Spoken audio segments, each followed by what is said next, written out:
Imagine walking through a fog-choked railway ravine and stumbling upon a flawless, surgically decapitated human torso. In the desperate, bleak years of the Great Depression, an invisible monster terrorized industrial Cleveland.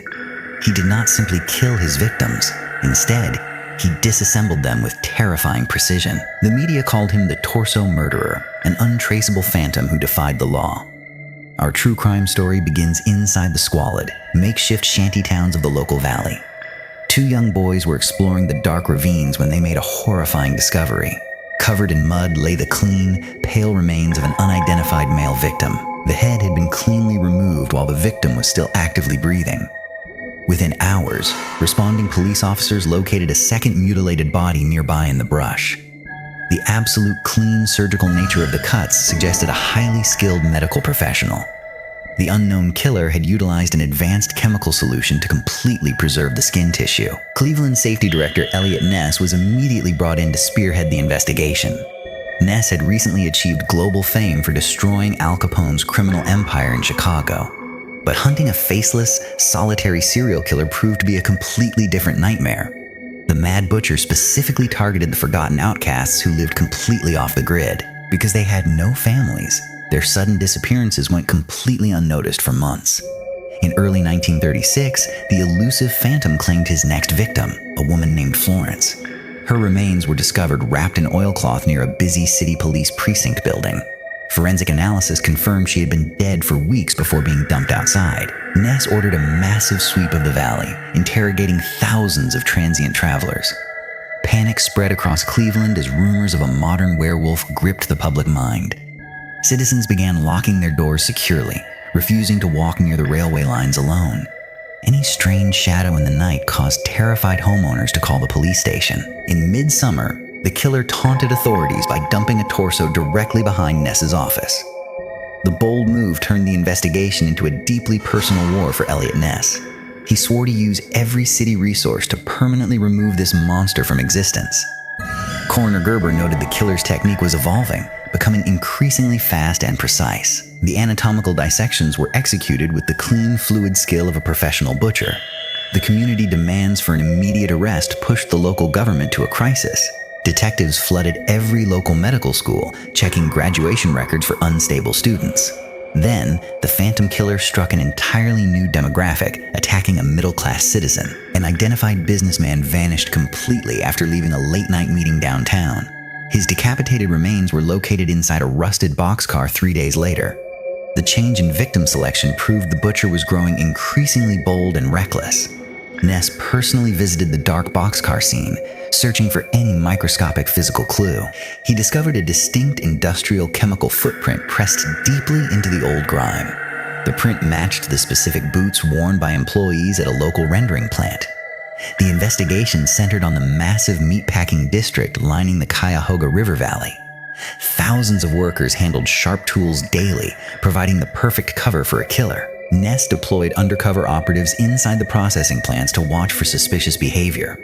But the clever predator seemed to anticipate every tactical move the police made. In 1938, the absolute climax of this terrifying historical mystery finally occurred. Ness made a highly controversial decision that would permanently polarize the entire city. He ordered a massive military-style raid on the shantytowns of Kingsbury Run. Hundreds of officers swept through the valley, forcing residents out of their shacks. Ness then ordered the entire shantytown area to be burned completely to the ground. He wanted to completely deny the Phantom Killer his primary hunting grounds forever. The public was absolutely outraged by the sheer, cold destruction of poor citizens' homes. Bizarrely, the brutal torso murders ceased completely the exact night the shacks burned. For Eliot Ness, the controversial action was a complete, definitive victory over the monster. But critics argued the true killer simply moved his operations to another state. One primary suspect emerged named Dr. Francis Sweeney, a volatile World War veteran. Sweeney was a highly trained surgeon who specialized in complex battlefield amputations. He also possessed a severe, uncontrollable addiction to industrial chemical substances and alcohol. Ness personally interrogated Dr. Sweeney inside a secret hotel room for over a week. The brilliant doctor reportedly failed early polygraph testing checks completely during the meetings. However, Sweeney had deep political connections that made an official arrest impossible. His cousin was an incredibly powerful congressman who fiercely protected the family name. Sweeney eventually committed himself voluntarily into a secure mental institution for life. From his hospital bed, he sent mocking postcards to Eliot Ness for years. The cryptic letters severely damaged Ness's mental health and destroyed his political career. The famous Lawman passed away completely broke, never securing an official legal conviction. The true identity of the Cleveland torso murderer remains a complete mystery today. Let us look deeper into the alternate theories that surround this classic case. Some independent researchers believe the killings were executed by a team of butchers. They argue a single individual could not transport heavy remains across town undetected. The locations of the body drops suggest intimate knowledge of local railway schedules. The killer likely utilized empty boxcars to easily move between different target zones. This allowed him to maintain total, absolute anonymity while operating across multiple precincts. Forensic experts still analyze the remaining autopsy sketches, searching for overlooked execution clues. The clean decapitations indicate an individual with advanced surgical muscle control and tools. They did not hack the bone. Instead, they cleanly disarticulated the joints. This extreme level of anatomical expertise points directly to a practicing hospital professional practitioner. Why would a doctor descend into such absolute, cold-blooded psychological madness? Some psychologists argue the trauma of the World War shattered his mind. He treated human bodies like mechanical problems to be taken apart methodically. The city shantytowns have long since been completely reclaimed by modern industry. Today, warehouses stand over the soil where the historical slaughter took place inside. But the dark legend of Kingsbury Run still haunts the state history. The names of the unidentified victims are permanently lost to the archives. They remain numbers inside a folder, ghosts demanding an absolute legal resolution. Let us look at one final, chilling piece of evidence discovered years later. A worker in modern utility gear digging through soil inside a dark forest clearing, uncovering an old object. A rusted metal medical box was located near an old railway track line. Inside were several antique surgical knives wrapped securely inside grease-stained oilcloth fabric. The tools matched the unique weapon signature markings found on the original bones. Modern DNA testing was ordered, but the results were completely inconclusive due to age. A century of moisture exposure had completely destroyed any remaining genetic material. The Phantom Butcher has successfully evaded modern science, remaining an invisible shadow. The story of Eliot Ness's final defeat continues to fascinate true crime communities. It proves that even the most legendary lawmen cannot catch every single monster. The case challenges everything we understand about tracking down patient, methodical predators. How does an executioner remain completely invisible inside a crowded city for years?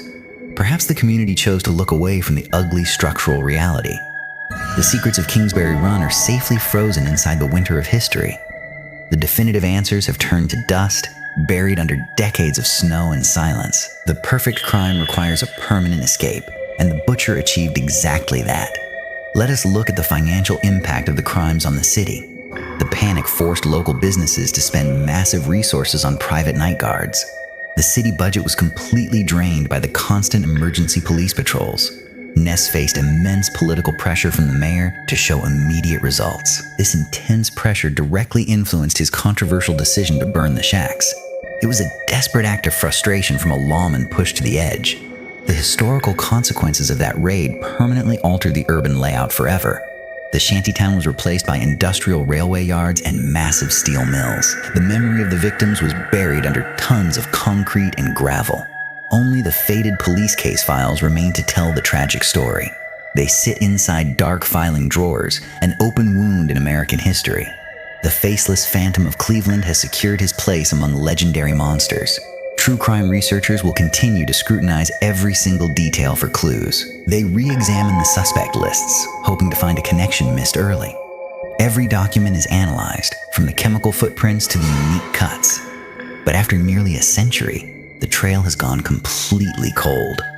The ultimate truth is locked away inside the silent graves of history. The names of the victims serve as a reminder of a nightmare that completely paralyzed an entire metropolis and defeated a legend. The files are closed, but the shadow continues to breathe inside dark. Real monsters do not hide underneath your bed in the quiet night. They walk among us in plain sight, waiting for the perfect opportunity. The terrifying mystery of the Mad Butcher will remain unyielding forevermore. What do you believe happened out on those dark rails? Leave a comment below.